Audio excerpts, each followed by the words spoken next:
ಅಧ್ಯಕ್ಷತೆ ವಹಿಸಿರ್ತಕ್ಕಂಥ ಹಿರಿಯ ಸಾಹಿತಿಗಳು ಆದಂಥ ನಾಡೋಜ ಹಂಪ ನಾಗರಾಜಯ್ಯ ಅವರ, ಗೋರು ಚನ್ನಬಸಪ್ಪ ಅವರ, ಆತ್ಮೀಯ ಸಾಹಿತಿಗಳಾದಂಥ ಡಾಕ್ಟರ್ ಬರ್ಗೂರ್ ರಾಮಚಂದ್ರಪ್ಪ ಅವರ, ನನ್ನ ಸಹೋದ್ಯೋಗಿ ಸಚಿವರಾದಂಥ ಶ್ರೀ ರಾಮಲಿಂಗ ರೆಡ್ಡಿ ಅವರ, ಸರ್ಕಾರದ ಮುಖ್ಯ ಸಚೇತಕರಾದಂಥ ಶ್ರೀ ಅಶೋಕ್ ಪಟ್ಟಣ ಅವರ, ಚಲನಚಿತ್ರ ವಾಣಿಜ್ಯ ಮಂಡಳಿಯ ಅಧ್ಯಕ್ಷರಾದಂಥ ಶ್ರೀ ನರಸಿಂಹಲು ಅವರ, ಹಿರಿಯ ಪತ್ರಕರ್ತರಾದಂಥ ಹಾಗೂ ರಾಜ್ಕುಮಾರ್ ಅಭಿಮಾನಿಗಳ ಸಂಘದ ಕಾರ್ಯದರ್ಶಿಗಳಾಗಿದ್ದಂಥ ಶ್ರೀ ವೆಂಕಟೇಶ್ ಅವರ, ಇವತ್ತಿನ ಕೇಂದ್ರ ಬಿಂದು ಆತ್ಮೀಯರಾದಂಥ ಸಾರಾ ಗೋವಿಂದು ಅವರ, ಇಲ್ಲಿ ಆಗಮಿಸಿರ್ತಕ್ಕಂಥ ಸೋದರ ಸೋದರಿಯರ, ಸಾರಾ ಗೋವಿಂದು ಅವರ ಅಭಿಮಾನಿಗಳ, ಚಲನಚಿತ್ರ ವಾಣಿಜ್ಯ ಮಂಡಳಿಯ ಎಲ್ಲ ಪದಾಧಿಕಾರಿಗಳೇ, ಮಾಧ್ಯಮದ ಗೆಳೆಯರು, ನಾನು ಅತ್ಯಂತ ಸಂತೋಷದಿಂದ ಸಾರಾ ಗೋವಿಂದ ಅವರ ಈ ಅಭಿನಂದನಾ ಸಮಾರಂಭದಲ್ಲಿ ಭಾಗವಹಿಸಿದ್ದೇನೆ.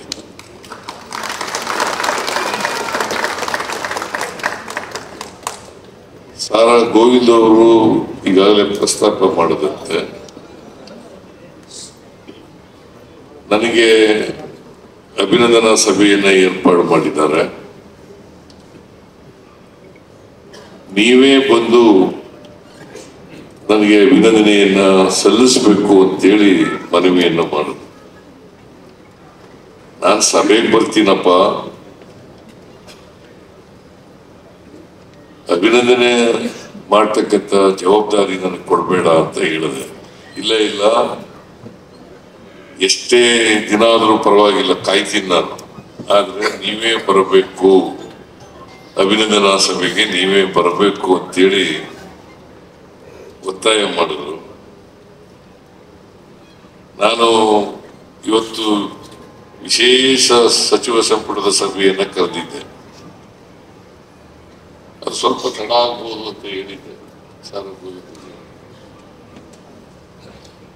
5 ಗಂಟೆಗೆ ಕಾರ್ಯಕ್ರಮ ಪ್ರಾರಂಭ ಆಗ್ತದೆ ಅಂತ ಹೇಳಿದ್ರು. ನಾನು 5:15 ಬರ್ತೀನಿ ಅಂತ ಹೇಳಿದ್ದೆ. ಅದಕ್ಕೆ ಮುಂಚಿತವಾಗಿ ಬಂದ್ಬಿಟ್ಟೆ.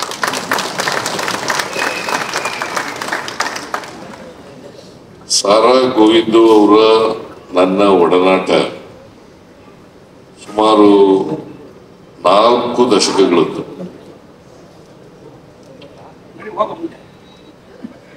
ಒಂದು, ನಾವಿಬ್ರು ಒಂದೇ ಜಿಲ್ಲೆಯವರು, ಹಿಂದೇನೋ ಒಂದೇ ಜಿಲ್ಲೆಯವರು, ಈಗಲೂ ಒಂದೇ ಜಿಲ್ಲೆಯವರು. ಯಾಕಂದ್ರೆ ಮೈಸೂರು ಜಿಲ್ಲೆ 2 ಜಿಲ್ಲೆಗಳಾಗ್ಬಿಟ್ಟಿದ್ದಾವೆ. ಚಾಮರಾಜನಗರ ಜಿಲ್ಲೆ, ಮೈಸೂರು ಜಿಲ್ಲೆ ಅಂತ ಆಗ್ಬಿಟ್ಟಿದೆ.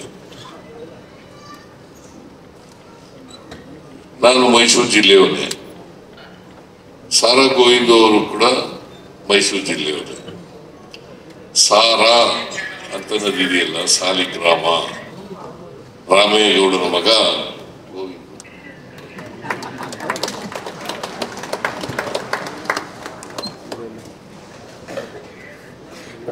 ಸಾ ಅಂತಂದ್ರೆ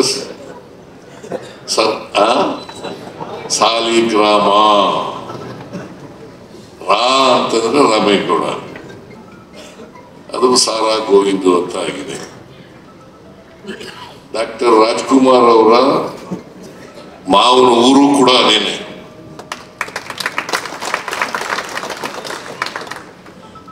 ಈಗ ಗೋವಿಂದರಾಜು ರಾಜ್ಕುಮಾರ್ ಅವರ ಅಳಿಯ, ಅವರು ಇವರು ಕ್ಲಾಸ್ಮೇಟ್ಸ್. ನಾನು ಅವ್ರಿಗೆ ಗೌರವ ಕೊಡೋದಕ್ಕಿಂತ ಮುಂಚಿತವಾಗಿ ಅವ್ರು ಬಂದಿದ್ದಾರೋ ಇಲ್ಲೋ ಗೊತ್ತಿದ್ದಿಲ್ಲ ನನಗೆ. ಕೊಡೋದಕ್ಕಿಂತ ಮುಂಚಿತವಾಗಿ ಮಾತಾಡ್ತಾ ಇದ್ರು. ನಾನು ಈ ಮಟ್ಟಿಗೆ ಬರಬೇಕಾದ್ರೆ ಗೋವಿಂದರಾಜು ಅವರು ಕಾರಣ ನಾನು ಅವರು ಕ್ಲಾಸ್ಮೇಟ್ಗಳು ಅಂತಕ್ಕಂಥ ಮಾತುಗಳನ್ನ ಹೇಳ್ತಾರೆ.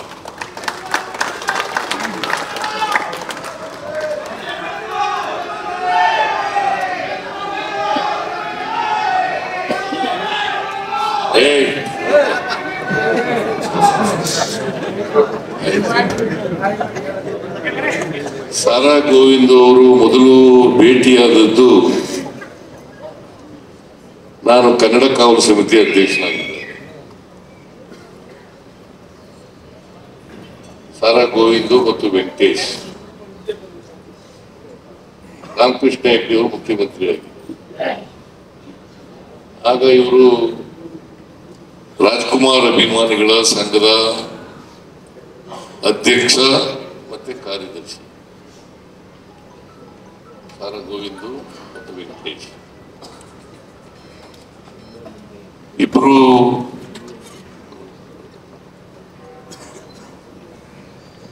ರಾಮಕೃಷ್ಣ ಹೆಗ್ಡೆ ಅವರು ಇವರಿಬ್ಬರನ್ನು ಸಭೆ ಕರೆದಿದ್ರು ಚರ್ಚೆ ಮಾಡಲಿಕ್ಕೆ, ಆಗಿನ ಸಮಸ್ಯೆಗಳ ಬಗ್ಗೆ, ಕನ್ನಡದ ಸಮಸ್ಯೆಗಳ ಬಗ್ಗೆ ಚರ್ಚೆ ಮಾಡಲಿಕ್ಕೆ ಸಭೆ ಕರೆದಿದ್ರು. ನಾನು ಕನ್ನಡ ಕಾವಲು ಸಮಿತಿ ಅಧ್ಯಕ್ಷನಲ್ಲ, ನನ್ನನ್ನು ಕರೆದಿದ್ರು. ಆಗ ಇವರಿಬ್ಬರು ಪರಿಚಯ ಆಯಿತು, ವೆಂಕಟೇಶ್ ಮತ್ತು ಸಾರಾ ಗೋವಿಂದ್. ಅವತ್ತಿನಿಂದ ಇವತ್ತವರೆಗೆ 83-84 ಯಾಕಂದ್ರೆ ನಾನು 83ರಲ್ಲಿ ಕನ್ನಡ ಕಾವಲು ಸಮಿತಿ ಅಧ್ಯಕ್ಷನಾದೆ. ಬಹುಶಃ 83 ಇರಬೇಕು ಅಂತ ಅನ್ಸುತ್ತೆ, 83 ಇರಬೇಕು. ಆಗ ಸಾರಾ ಗೋವಿಂದ್ ಪರಿಚಯ ಆಯಿತು. ಮತ್ತೆ ನಮ್ಮ ಜಿಲ್ಲೆಯವರು ಇಲ್ಲಿ ಬೆಂಗಳೂರಿನಲ್ಲಿ ಬಂದು ಕನ್ನಡದ ಪರ ಹೋರಾಟ ಮಾಡ್ತಾ ಇದ್ದಾರಲ್ಲ ಅಂತಕ್ಕಂಥ ಹೆಮ್ಮೆ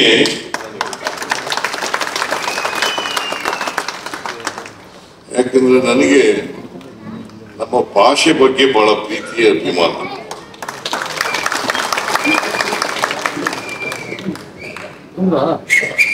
ನಾನು ಲಾಯರ್ ಆಗಿದ್ದಂಥವನು. ರಾಮಕೃಷ್ಣ ಹೆಗ್ಡೆ ಅವರು ನನಗೆ ಕನ್ನಡ ಕಾವಲು ಸಮಿತಿ ಅಧ್ಯಕ್ಷನ ಮಾಡ್ಬಿಟ್ಟು, ಅದೇ ಮೊದಲು ಕನ್ನಡ ಕಾವಲು ಸಮಿತಿ, ಈಗ ಕನ್ನಡ ಅಭಿವೃದ್ಧಿ ಪ್ರಾಧಿಕಾರ ಅಂತ ಆಗಿದೆ. ಆಗ ಕನ್ನಡ ಕಾವಲು ಸಮಿತಿ ಅಂತ ಇತ್ತು. ನಾನು ರಾಮಕೃಷ್ಣ ಹೆಗ್ಡೆ ಅವ್ರಿಗೆ ನಾನು ಕೇಳದೇನೆ ಮಾಡಿಬಿಟ್ಟಿದ್ರು. ರಾಮಕೃಷ್ಣ ಹೆಗ್ಡೆ ಅವ್ರಿಗೂ ಕೇಳಿದೆ ನಾನು, ಸರ್ ನನಗೆ ಯಾಕೆ ಮಾಡಿದ್ರಿ, ನಾನು ಸಾಹಿತಿ ಎಲ್ಲ, ಕನ್ನಡ MA ಓದಿಲ್ಲ, ಅದನ್ನ ಯಾಕೆ ಮಾಡ್ತೀವಿ ಅಂತ ಕೇಳಿದೆ. ಅವ್ರಿಲ್ಲ, ನಾನು ಗುರುತಿಸಿದ್ದೀನಿ, ನಿಮ್ಗೆ ಕನ್ನಡದ ಬಗ್ಗೆ ಅಭಿಮಾನ ಇದೆ, ಅದಕ್ಕೋಸ್ಕರ ನಿಮ್ಮನ್ನ ಕನ್ನಡ ಕಾವಲು ಸಮಿತಿ ಅಧ್ಯಕ್ಷ. ಅಂದ್ರೆ ಕನ್ನಡ ನಾಡಿನಲ್ಲಿ ಕನ್ನಡವನ್ನ ಕಾಯ್ಲಿಕ್ಕೋಸ್ಕರ ಒಂದು ಸಮಿತಿ, ಕನ್ನಡ ನಾಡಿನಲ್ಲಿ ಕನ್ನಡವನ್ನ ಕಾಯ್ಲಿಕ್ಕೆ ಒಂದು ಸಮಿತಿ. ಇದು ಎಂತ ದುಸ್ಥಿತಿ ಅಂತಕ್ಕಂಥದನ್ನ ನಾವೆಲ್ಲರೂ ಕೂಡ ಅರ್ಥ ಮಾಡ್ಕೋಬೇಕಾಗ್ತದೆ. ಅದರಿಂದ ನಾನು ಸುಮಾರು 1 ವರ್ಷ 2 ತಿಂಗಳು 3 ತಿಂಗಳು ಇದ್ದೆ ಕಾಣಿಸುತ್ತೆ ಕನ್ನಡ ಕಾವಲು ಸಮಿತಿ ಅಧ್ಯಕ್ಷನಾಗಿ. ಅವತ್ತು ಎಲ್ಲ ಕಡತಗಳಲ್ಲಿ ಕನ್ನಡದಲ್ಲಿ ಸೈನ್ ಮಾಡೋದನ್ನ ಪ್ರಾರಂಭ ಮಾಡಿ ಇವತ್ತಿನವರೆಗೂ ಕೂಡ ಕನ್ನಡದಲ್ಲೇ ರುಜು ಮಾಡ್ತಾ ಇದ್ದಾರೆ.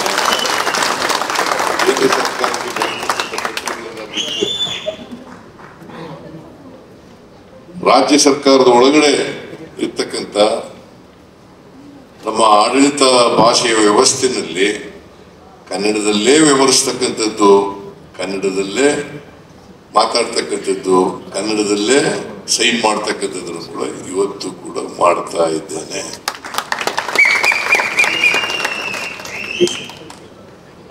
ಸಾರಾ ಗೋವಿಂದ್ ಅವರು ಕನ್ನಡ ರಾಜ್ಕುಮಾರ್ ಅವರ ಅಭಿಮಾನಿಗಳ ಸಂಘದ ಅಧ್ಯಕ್ಷರಾಗಿ ಹೊಸ ಅನೇಕ ಕನ್ನಡ ಪರವಾದಂತ ಹೋರಾಟಗಳನ್ನು ಮಾಡಿದ್ದಾರೆ.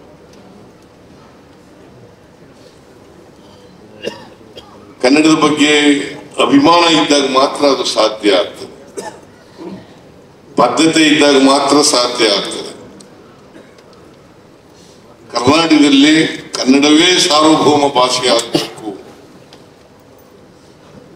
ಕನ್ನಡ ಚಲನಚಿತ್ರಗಳನ್ನ ಜನ ನೋಡಬೇಕು, ಕನ್ನಡ ಚಲನಚಿತ್ರಗಳು ಪ್ರವರ್ಧಮಾನಕ್ಕೆ ಬರಬೇಕು, ಬೇರೆ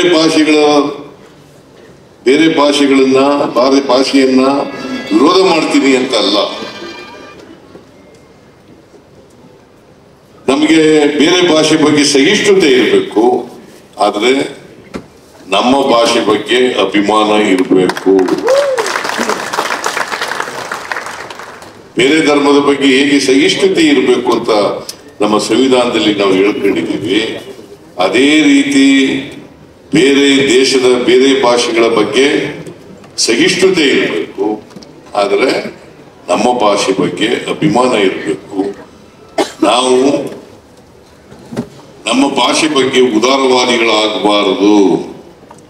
ಇವತ್ತು ಕನ್ನಡ ಭಾಷೆ ಯಾಕೆ ಬೇರೆ ಭಾಷೆಗಳ ರೀತಿ ಬೆಳಿಲಿಕ್ಕೆ ಸಾಧ್ಯ ಆಗಿಲ್ಲ ಅಂತಂದ್ರೆ, ನಾವು ಕನ್ನಡಿಗರು ನಮ್ಮಲ್ಲಿ ಏನೋ ದೋಷ ಇದೆ ಅಂತಕ್ಕಂಥದನ್ನ ಅರ್ಥ ಮಾಡ್ಕೋಬೇಕಾಗ್ತದೆ. ಅದಕ್ಕೋಸ್ಕರ ಪ್ರತಿಯೊಬ್ಬ ಕನ್ನಡಿಗರು ಕೂಡ ಆತ್ಮಾವಲೋಕನ ಮಾಡ್ಕೊಳ್ತಕ್ಕಂಥದ್ದು ಅತ್ಯಂತ ಅವಶ್ಯ. ಕನ್ನಡ ಸಾಹಿತಿಗಳಿದ್ದಾರೆ, ಇಲ್ಲಿ ಬಹಳ ಜನ, ಹಂಪ ನಾಗರಾಜ್ ಅವರಿದ್ದಾರೆ, ರಾಮಚಂದ್ರಪ್ಪ ಇದ್ದಾರೆ, ಗುರುಚ ಅವರಿದ್ದಾರೆ. ನಾವು ಕನ್ನಡದ ಬಗ್ಗೆ ಪ್ರೀತಿಯನ್ನ, ಅಭಿಮಾನವನ್ನ, ನಮ್ಮ ತಾಯಿ ಭಾಷೆ ಬಗ್ಗೆ, ಈ ನೆಲದ ಬಗ್ಗೆ, ನೆಲದ ಭಾಷೆ ಬಗ್ಗೆ, ಈ ನೆಲ ಜಲ ಇದ್ರ ಬಗ್ಗೆ ನಾವು ಅಭಿಮಾನ ಬೆಳೆಸ್ಕೊಳ್ತೇವೆ ಅಂದ್ರೆ ಬೇರೆ ಇನ್ನೇನು ಬೆಳೆಸ್ಕೊಳ್ಳಿಕ್ಕೆ ಸಾಧ್ಯ ಆಗ್ತದೆ? ಕನಿಷ್ಠ ಪಕ್ಷ ಈ ಕರ್ತವ್ಯವನ್ನ, ಈ ಜವಾಬ್ದಾರಿಯನ್ನ ನಾವು ನಿರ್ವಹಿಸಿದಾಗ ಮಾತ್ರ ನಾವು ಕನ್ನಡಿಗರಾಗಿ ಹುಟ್ಟಿದ್ದಕ್ಕೆ ಸಾರ್ಥಕ ಆಗ್ತದೆ ಅಂತಕ್ಕಂಥ ಮಾತುಗಳು. ಸೊ ಆ ಕೆಲಸವನ್ನ ಸಾರಾ ಗೋವಿಂದ ಅವರು, ರಾಜ್ಕುಮಾರ್ ಅವರ ಅಭಿಮಾನಿಗಳ ಸಂಘದ ಅಧ್ಯಕ್ಷರಾಗಿ ಬಹಳ ಪ್ರಾಮಾಣಿಕವಾಗಿ ಮಾಡಿದ್ದಾರೆ. ಅವತ್ತಿನಿಂದ ಇವತ್ತವರೆಗೂ ಕೂಡ ಸ್ನೇಹ ಇದೆ. ನಮ್ಮ ಜಿಲ್ಲೆಯವರು ಅಂತಲ್ಲ, ಅವರು ಕನ್ನಡದ ಅಭಿಮಾನಿ ಅನ್ನೋ ಕಾರಣಕ್ಕೋಸ್ಕರ, ಕನ್ನಡದ ಪರ ಹೋರಾಟ ಮಾಡ್ತಾ ಇದ್ದಾರೆ ಅನ್ನೋ ಕಾರಣಕ್ಕೋಸ್ಕರ ಅವರು ನನಗೆ ಸ್ನೇಹಿತರಾಗಿದ್ದಾರೆ. ನನ್ನ ಬಗ್ಗೆ ಯಾವಾಗಲೂ ಕೂಡ ಅಭಿಮಾನದ ಮಾತುಗಳನ್ನ ಆಡ್ತಾರೆ, ಪ್ರೀತಿಯನ್ನು ತೋರಿಸ್ತಾರೆ. ನಾನು ಕೂಡ ಅಷ್ಟೇ ಅಭಿಮಾನದಿಂದ, ಗೌರವದಿಂದ ಗೋವಿಂದ ಅವರನ್ನ ಕಾಣ್ತಕ್ಕಂಥ ಕೆಲಸವನ್ನ ಮಾಡ್ತಾ ಇದ್ದೀನಿ ಅಂತಕ್ಕಂಥ. ಈಗ ಅವರು ಅನೇಕ ಚಲನಚಿತ್ರ ನಿರ್ಮಾಪಕರಾಗಿದ್ದಾರೆ, ಕನ್ನಡ ಚಲನಚಿತ್ರ ನಿರ್ಮಾಪಕರಾಗಿದ್ದಾರೆ, ಆಮೇಲೆ ವಾಣಿಜ್ಯ ಮಂಡಳಿ ಅಧ್ಯಕ್ಷರಾಗಿದ್ದಾರೆ, ವಿತರಕರಾಗಿದ್ದಾರೆ, ಇವೆಲ್ಲ ಆಗಿದ್ದಾರೆ. ಮತ್ತೆ ಸಿನಿಮಾದಲ್ಲೂ ಕೂಡ ನಟನೆ ಮಾಡಿದ್ರು, ಸಿನಿಮಾ ನಟನೂ ಕೂಡ ಆಗಿದ್ದಾರೆ. ಈಗ ಅವ್ರ ಮಗನೂ ಕೂಡ ನಟ ಆಗಿದ್ದಾರೆ. ಅವ್ರ ಮಗನೂ ಕೂಡ ನನ್ನ ಬಗ್ಗೆ ಬಹಳ ಅಭಿಮಾನ.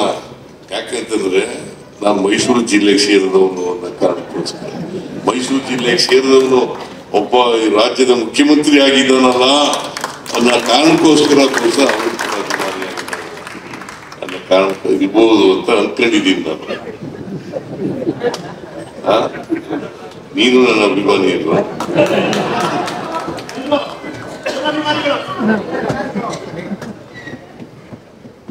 ಸೊ ಹಾಗಾಗಿ ರಾಜ್ಕುಮಾರ್ ಅವರು ನಮ್ಮ ಜಿಲ್ಲೆಯವರೇ. ಆಗ ಚಾಮರಾಜನಗರ ಬೇರೆ ಜಿಲ್ಲೆ ಆಗಿರ್ಲಿಲ್ಲ, ಮೈಸೂರು ಜಿಲ್ಲೆ ಅಂತಲೇ ಇತ್ತು. ಚಾಮರಾಜನಗರ ಮೈಸೂರು ಜಿಲ್ಲೆಯಲ್ಲೇ ಇತ್ತು. ಈಗ ಚಾಮರಾಜನಗರ ಬೇರೆ ಆಗಿದೆ. ಆ ಚಾಮರಾಜನಗರದ ಜಿಲ್ಲೆಯವರೇ ಅವರು. ಬಹುಶಃ ನಾನು ನೋಡಿದಂತ ನಟರಲ್ಲಿ ಅಷ್ಟೊಂದು ವಿನಯ ಇದ್ದಂತ ನಟ ಇನ್ನೊಬ್ಬರು ಅವರು ಬಹಳ ಎತ್ತರದ ನಟ ಆಗಿದ್ರು. ಬಹಳ ಎತ್ತರದಲ್ಲಾಗಿದ್ರು. ಆದರೂ ಕೂಡ ವಿನಯ ಇದೆಯಲ್ಲ, ಆ ವಿನಯವಂತಿಗೆ ನನಗೆ ಯಾವಾಗಲೂ ಕರೆಯರು, ನಮ್ಮ ಕಾಡಿನವರು ಬನ್ನಿ ಬನ್ನಿ ಅಂತ. ನಾನು ರಾಜ್ಕುಮಾರ್ ಅವರು ನಮ್ಮ ಕಾಡಿನವರು ನಮ್ಮ ಕಡೆ, ನಮ್ಮ ಜಿಲ್ಲೆಯಲ್ಲಿ ಚಾಮರಾಜನಗರ, ಮೈಸೂರು ಜಿಲ್ಲೆಯಲ್ಲಿ, ಮಂಡ್ಯದಲ್ಲಿ, ಹಾಸನದಲ್ಲಿ ಆ ಭಾಗದಿಂದ ಬಂದವ್ರನ್ನ ಸಾಮಾನ್ಯವಾಗಿ ನಮ್ಮ ಜಿಲ್ಲೆಯವರು ಅಂತನಲ್ಲ, ನಮ್ಮ ತಾಲೂಕಿನವರು ಅಂತನಲ್ಲ, ನಮ್ಮ ಕಾಡಿನವರು ಬನ್ನಿ ಅಂತ ಕರಿತೀವಿ ನಾವು. ಹಾಗೆ ರಾಜ್ಕುಮಾರ್ ಅವರು ನನ್ನನ್ನ ನಮ್ಮ ಕಾಡಿನವರು ಬರ್ರಿ ಬರ್ರಿ ಅಂತ ಕರೀತಾ ಇದ್ರು. ಸೊ ಅಂತ ಒಬ್ಬ ಮೇರು ನಟ, ಅವರ ಹೆಸರಿನಲ್ಲಿ ಅಭಿಮಾನಿಗಳ ಸಂಘದ ಅಧ್ಯಕ್ಷನಾಗಿ ಕೆಲಸ ಮಾಡಿರ್ತಕ್ಕಂಥವರು. ಮತ್ತೆ ರಾಜ್ಕುಮಾರ್ ಅವರ ಆ ಸೌಜನ್ಯ, ವಿನಯ, ಸಭ್ಯತೆ, ಅಂತ ಒಬ್ಬ ಎತ್ತರದ ಮೇರು ನಟ ಆಗಿದ್ರೂ ಕೂಡ ಸ್ವಲ್ಪನೂ ಕೂಡ ಅಹಂ ಇರಲಿಲ್ಲ ಅಂತ. ಇನ್ನೊಬ್ಬ ನಟ ಅವ್ರಿಗೆ ಸರಿಸಮಾನವಾದಂತ ನಟ ಇನ್ನೊಬ್ಬ ಸಿಗ್ಲಿಕ್ಕೆ ಸಾಧ್ಯ ಇಲ್ಲ ಬಯಸ್ತೇನೆ. ರಾಜ್ಕುಮಾರ್ ಅವರಿಗೆ ಸಾಟಿ ರಾಜ್ಕುಮಾರ್ ಅವರೇ. ಅವ್ರು ಯಾವತ್ತೂ ಕೂಡ ರಾಜಕೀಯಕ್ಕೆ ಬರಲಿಲ್ಲ. ಈಗ ತಮಿಳುನಾಡಿನಲ್ಲಿ MGR ಚೀಫ್ ಮಿನಿಸ್ಟರ್ ಆದರು, Jayalalitha chief minister, NT Rama Rao chief minister. ಆದ್ರೆ ಇಲ್ಲಿ ಇವರು ಯಾವತ್ತೂ ಕೂಡ ರಾಜಕೀಯಕ್ಕೆ ಬರಲಿಲ್ಲ. ಅವರು ಕನ್ನಡದ ಸೇವೆಯನ್ನ ಮಾಡ್ತಕ್ಕಂಥ ಕನ್ನಡದ ಕಟ್ಟಾಳು ಆಗಿತ್ತು. ಇದೇ ಕನ್ನಡಕ್ಕೋಸ್ಕರ ಮಾಡಿದ್ರು. ಹೊಸ ಅವರ ಗೋಕಾಕ್ ಚಳವಳಿ ಇದೆಯಲ್ಲ,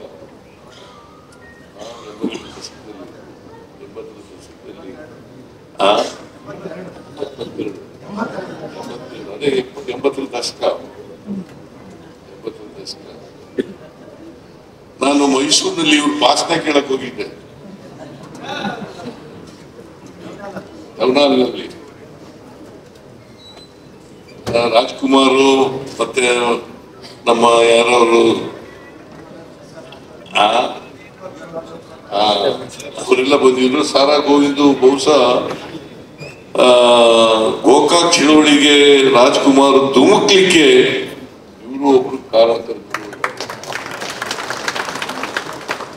ಬಹುಶಃ ಅವರು ಕನ್ನಡದ ಪರವಾಗಿ ಹೋರಾಟ ಮಾಡೋದ್ರಿಂದ ಅಲ್ಲಿದ್ದ ಈಚೆಗೆ ಹೆಚ್ಚು ಶಕ್ತಿಯುತವಾಗಿ ಕನ್ನಡ ಬೆಳೀಲಿಕ್ಕೆ ಕಾರಣ ಆಯಿತು ಅಂತಕ್ಕಂಥ.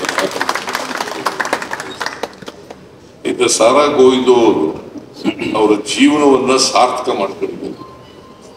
ಪ್ರತಿಯೊಬ್ಬ ಮನುಷ್ಯ ಹುಟ್ಟಿದ ಮೇಲೆ ಈ ನಾಡಿಗೋಸ್ಕರ ಏನ್ ಮಾಡಿದ್ದೀನಿ, ಈ ಭಾಷೆಗೋಸ್ಕರ ಏನ್ ಮಾಡಿದ್ದೀನಿ, ಈ ಸಂಸ್ಕೃತಿಗೋಸ್ಕರ ಏನ್ ಮಾಡಿದ್ದೀನಿ, ಚಲನಚಿತ್ರಗಳಿಗೋಸ್ಕರ ಏನ್ ಮಾಡಿದ್ದೀನಿ ಅಂತ ಹೇಳಿ ನಾವು ಒಂದ್ಸಾರಿ ಆತ್ಮಾವಲೋಕನ ಮಾಡ್ಕೊಂಡಾಗ ಗೊತ್ತಾಗ್ತದೆ ನಾವು ಸಾರ್ಥಕ ಮಾಡ್ಕೊಂಡಿದೀವೋ ಇಲ್ವೋ ಅಂತ ಗೊತ್ತಾಗ್ತದೆ.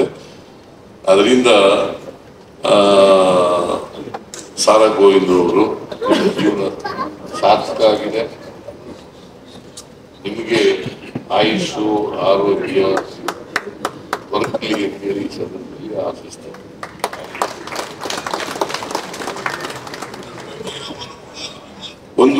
ಈ ಸಂದರ್ಭದಲ್ಲಿ ಒಂದು ಅಭಿನಂದನಾ ಗ್ರಂಥ ಕೂಡ ಬಿಡುಗಡೆ ಆಗಿದೆ. ಇದು ಸೇನಾನಿ ಸಾರಾ ಗೋವಿಂದ್ ಸೇನಾನಿ ಬಹಳ ಸಮಂಜಸವಾದಂತ ಪದವನ್ನ ಅಪ್ಪ ನಾಗರಾಜನವರು ಹುಡುಕಿದ್ದಾರೆ. ಕನ್ನಡ ಸೇನಾನಿ, ನಾವೆಲ್ಲರೂ ಕೂಡ ಸೇನಾನಿಗಳಾಗಬೇಕು, ಕನ್ನಡದ ಸೇನಾನಿಗಳಾಗಬೇಕು. ಯುದ್ಧ ಮಾಡಕ್ಕಲ್ಲ, ಕನ್ನಡ ಬೆಳೆಸಲಿಕ್ಕೋಸ್ಕರ, ಕನ್ನಡ ಅಭಿವೃದ್ಧಿ ಪಡಿಸಲಿಕ್ಕೋಸ್ಕರ. ಮತ್ತೆ ಬರಗೂರು ರಾಮಚಂದ್ರಪ್ಪನವರು, ಸಾರಾ ಗೋವಿಂದ್ ಅವರು ಕೆಲವು ಒತ್ತಾಯಗಳನ್ನ ಮಾಡಿದ್ದಾರೆ. ಈಗ ಪರಭಾಷಾ ಅವ ಪ್ರವೇಶ ದರ ಮಾಡಿ. ನಾನು ಒಂದ್ಸಾರಿ ಹಿಂದೆ ಸಾರಾ ಗೋವಿಂದ್ ಅವರು ನನ್ನನ್ನು ಭೇಟಿ ಮಾಡಿದ್ರು, ಇವರು ಎಲ್ಲ ಭೇಟಿ ಮಾಡಿದಾಗ ನಾನು ಮಾಡಿಕೊಟ್ಟಿದ್ದೆ, 200 ರೂಪಾಯಿ ಅಂತ ಮಾಡಿದ್ದೆ, 200 ರೂಪಾಯಿಗಳು ಅಂತ ಮಾಡಿದ್ದೆ. ಅದ್ರ ಮೇಲೆ ಹೋಗಿ ಸ್ಟೇ ತಗೊಂಡ್ಬಿಟ್ರು. ಮತ್ತೆ ನಾನು ಸ್ಟೇ ಅದನ್ನ ಈಗ ಬೇರೆ ರಾಜ್ಯಗಳಲ್ಲಿ ಕಡಿಮೆ ಇದೆ, ಇನ್ನ ಕಡಿಮೆ ಇದೆ, 150 ರೂಪಾಯಿ ಇದೆ, ತಮಿಳುನಾಡಿನಲ್ಲಿ 150 ರೂಪಾಯಿ ಇದೆ ಅಂತ ಮಾತುಗಳನ್ನು ಹೇಳಿದ್ದಾರೆ. ನಾನು ತಮಿಳುನಾಡು, ಕೇರಳ, ತೆಲಂಗಾಣ, ಆಂಧ್ರ, ಮಹಾರಾಷ್ಟ್ರ ಈ ರಾಜ್ಯಗಳಲ್ಲಿ ಪರಿಸ್ಥಿತಿ ಗಮನಿಸಿಕೊಂಡು ಅದರಂತೆ ಮಾಡಿಕೊಡ್ಲಿಕ್ಕೆ ಪ್ರಾಮಾಣಿಕವಾದಂಥ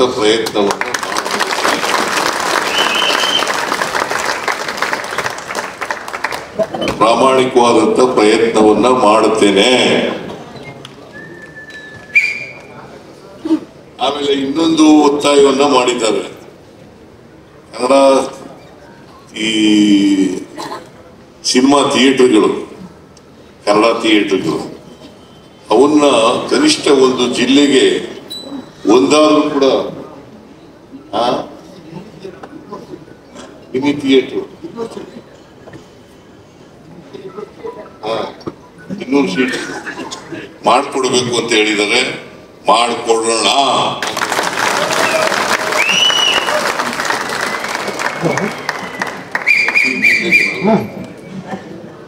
ಒಂದು ಮಿನಿ ಥಿಯೇಟರ್ನ ಮಾಡಿಕೊಡ್ತೇವೆ ಅಂತಕ್ಕಂಥ ಮಾತುಗಳನ್ನು ಈ ಸಂದರ್ಭದಲ್ಲಿ ಆಗ್ಬೋದಾ?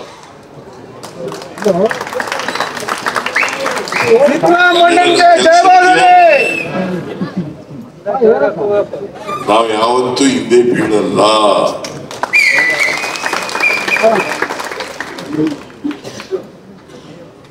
ಕನ್ನಡ ಅದಕ್ಕೆ ಕರ್ನಾಟಕ ಏಕೀಕರಣ ಆಗಿ 50 ವರ್ಷಗಳಾಗೋಯ್ತು. ಹಿಂದಿನ ಸರ್ಕಾರದವರು 50 ವರ್ಷ ತುಂಬಂತ ಸಂದರ್ಭದಲ್ಲಿ ಆಚರಣೆ ಮಾಡಲಿಲ್ಲ.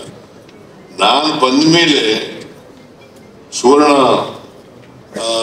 ವರ್ಷ ಅಂತೇಳಿ, ಕನ್ನಡದ ಸುವರ್ಣ ವರ್ಷ ಅಂತೇಳಿ ಆಚರಣೆ ಮಾಡ್ತಕ್ಕಂಥ ಕೆಲಸವನ್ನು ಮಾಡಿದ್ದೀವಿ. ಇಡೀ ವರ್ಷ ಆಚರಣೆಯನ್ನು ಮಾಡಿದ್ದೀವಿ. ಜೊತೆಗೆ ಈ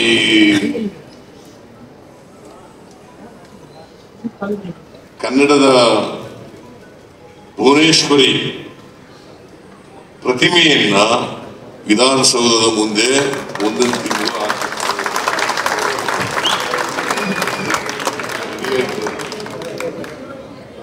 ಎಲ್ಲ ಪ್ರತಿಮೆಯನ್ನು ರೆಡಿಯಾಗಿದೆ.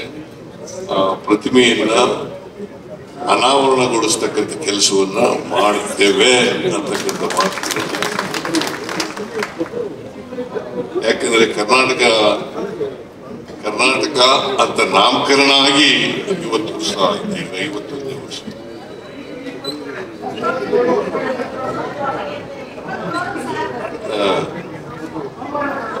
ಸೋಮವಾರ ಮಾಡ್ತಾ ಇದ್ದೀವಿ.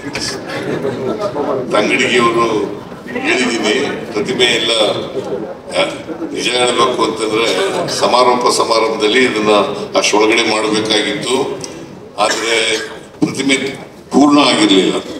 ಅದಕ್ಕೋಸ್ಕರ ಭುವನೇಶ್ವರಿ ಪ್ರತಿಮೆಯನ್ನ ನಾವು ಈ ತಿಂಗಳು 27ನೇ ತಾರೀಕು ಅನಾವರಣಗೊಳಿಸ್ತಾ ಇದ್ದೀವಿ. ಸೊ ಕನ್ನಡದ ಕೆಲಸಕ್ಕೆ ನಾವ್ ಯಾವತ್ತೂ ಕೂಡ ಹಿಂದೆ ಬಿಡಲ್ಲ. ಈಗ ಏನು ಬರಗೂರು ರಾಮಚಂದ್ರಪ್ಪನವರು ಏನು ಹೇಳಿದ್ದಾರೆ, ಅನೇಕ ಸಮಸ್ಯೆಗಳನ್ನ ಎದುರಿಸ್ತಾ ಇದ್ದೀವಿ.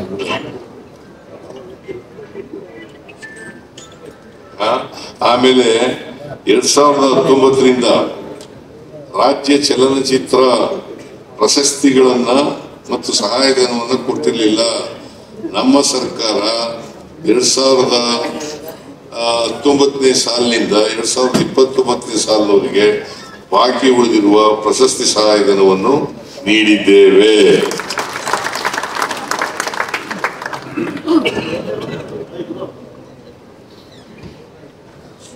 ಬಾಕಿ ಇರೋ ಪ್ರಶಸ್ತಿಗಳನ್ನು ಕೊಡ್ತೀವಿ.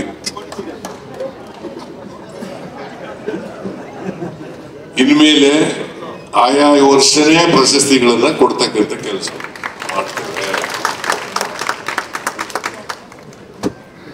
ಬಹಳ ಜನ ಪಾಪ ಕನ್ನಡದ ನಿರ್ಮಾಪಕರು, ಕನ್ನಡ ನಿರ್ದೇಶಕರು, ಕನ್ನಡ ನಟರು ಬಹಳ ಜನ ಕೊನೆಯಲ್ಲಿ ಕಷ್ಟದಲ್ಲಿದ್ದಾರೆ. ಅವ್ರಿಗೂ ಕೂಡ ಸಹಾಯ ಮಾಡಬೇಕು ಅಂತಕ್ಕಂಥ ಅಭಿಪ್ರಾಯ ಇದೆ. ಅದನ್ನ ಯಾವ ರೀತಿ ಮಾಡಬೇಕು ಅಂತಕ್ಕಂಥದ್ರ ಬಗ್ಗೆ ನಾನು ಎಲ್ಲ ಕನ್ನಡ ಸಂಘಟನೆಗಳನ್ನ ಮತ್ತೆ ವಾಣಿಜ್ಯ ಮಂಡಳಿಯವರನ್ನ ಕರೆದು ಅವ್ರ ಜೊತೆ ಚರ್ಚೆ ಮಾಡಿ ತೀರ್ಮಾನ ಮಾಡ್ತಕ್ಕಂಥ ಕೆಲಸವನ್ನ ಮಾಡ್ತೇನೆ ಅಂತಕ್ಕಂಥ ಮಾತುಗಳನ್ನು ಹೇಳಿ ಇವತ್ತು ಒಂದು ಅಭಿನಂದನಾ ಗ್ರಂಥ ನಾನು ಓದಿಲ್ಲ, ಕೊಟ್ಟೂ ಇಲ್ಲ ನನಗೆ. ಒಳ್ಳೆ ಬರಹಗಳಿರೋ ವ್ಯಕ್ತಿಗಳು ಓದ್ತೀನಿ. ಯಾಕಂದ್ರೆ ನೀವು ಗೌರವ ಸಂಪಾದಕರವರು ಸಂಪಾದಕರು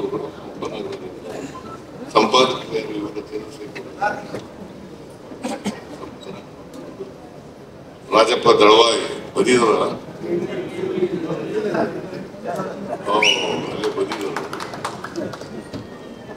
ಸೊ ಅವರ ಸಂಪಾದಕತ್ವದಲ್ಲಿ ಒಂದು ಅಭಿನಂದನಾ ಗ್ರಂಥ ತಯಾರಾಗಿದೆ. ಒಳ್ಳೆ ಲೇಖನಗಳು ಇರಬೇಕು. ಅದನ್ನ ನಾನು ಓದ್ತೀನಿ. ಓದಿದ್ಮೇಲೆ ನನ್ನ ಅಭಿಪ್ರಾಯ ಓದಕ್ಕೆ ಮುಂಚಿತ ಅಭಿಪ್ರಾಯ ಹೇಳಕ್ಕಾಗಲ್ವಲ್ಲ, ಹೇಳಿದ್ರೆ ಬುರುಡೆ ಬಿಟ್ಟಾಗ ಆಯ್ತದೆ. ಅದರಿಂದ ಓದ್ಬಿಟ್ಟು ಅಭಿಪ್ರಾಯಗಳನ್ನ ವ್ಯಕ್ತ ಮಾಡ್ತಕ್ಕಂಥ ಕೆಲಸ ಮಾಡ್ತೇನೆ. ಬಹುಶಃ ಅವರ ಬದುಕಿಗೆ ಸಂಬಂಧಪಟ್ಟಂತ ಅನೇಕ ವಿಚಾರಗಳು ಅಲ್ಲಿ ಪ್ರಸ್ತಾಪ ಮಾಡಿದ್ದಾರೆ ಅಂತ ಭಾವಿಸ್ಕೊಂಡಿದ್ದೇನೆ. ನಾನು ಈ ಸಂದರ್ಭದಲ್ಲಿ ಸಾರಾ ಗೋವಿಂದು ಅವರಿಗೆ ಅಭಿನಂದನೆ ಸಲ್ಲಿಸ್ತಕ್ಕಂಥದ್ದು. ಅವ್ರಿಗೆ ಒಳ್ಳೆಯದಾಗಿ ಜೀವನ ಸುಖಮಯ. ಎಷ್ಟು ವರ್ಷ ಬದುಕ್ತೀವಿ ಅಂತ ಮುಖ್ಯ ಅಲ್ಲ, ಏನ್ ಮಾಡ್ತೀವಿ ಈ ಸಮಾಜಕ್ಕೆ ಅನ್ನೋದು ಮಾಡೋದು.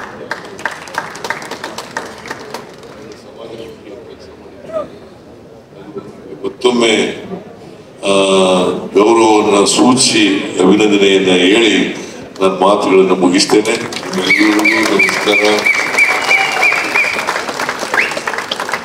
ನಿಮ್ಮೆಲ್ಲರಿಗೂ ಹೊಸ ವರ್ಷದ ಶುಭಾಶಯಗಳು. ಜೈ ಹಿಂದ್, ಜೈ ಕನ್ನಡ, ಜೈ ಕರ್ನಾಟಕ.